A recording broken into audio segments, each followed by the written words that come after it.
प्रजा समाजवादी पार्टी, जनसंघ आणि काँग्रेसबरोबर सुद्धा आम्ही राहिलेलो आहोत। आणीबाणीमध्ये इंदिरा गांधींना पाठिंबा देणारा एकमेव नेता म्हणजे हिंदुहृदय सम्राट बाळासाहेब ठाकरे होते, काँग्रेसला पाठिंबा देणारे। विधानसभेमध्ये आम्ही काँग्रेससाठी निवडणुका लढलो नाही, राष्ट्रहितासाठी। काँग्रेसने देशाला स्वातंत्र्य मिळवून दिलेला हा पक्ष आहे। आमचे वैचारिक मतभेद आहेत, पण काँग्रेसच्या या राष्ट्राच्या उभारणीतलं योगदान कोणाला विसरता येणार नाही। त्यांच्याकडे उद्धव ठाकरे काही दिवसांपूर्वी, काही वर्षांपूर्वी सोनिया गांधी यांना भेटून आले, शरद पवार साहेबांच्या घरी जाऊन आले।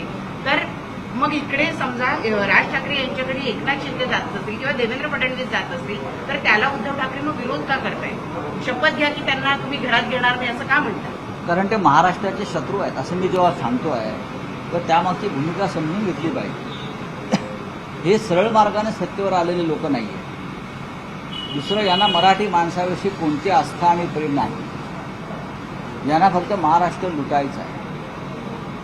हिंदुहृदय सम्राट बाळासाहेब ठाकरे यांनी ज्या भावनेतून शिवसेना निर्माण केली, त्याच्यामध्ये मुख्य विचार हा मराठी माणसाचा होता आणि महाराष्ट्राचा होता।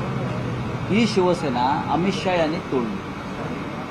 अमित शहा यांनी एक वेगळा पक्ष स्थापन केला आणि ते स्वतःच चालवत आहेत, एसएमसी पक्ष। तर अशा वेळेला आम्ही त्यांना महाराष्ट्राचे शत्रू मानतो आणि महाराष्ट्राच्या कोणत्याही शत्रूला आपण आपल्या घरात थारा देता कामा नये। हे विंचू आहेत सगळे, तुम्हाला टंक मारतील, बघा तुम्ही।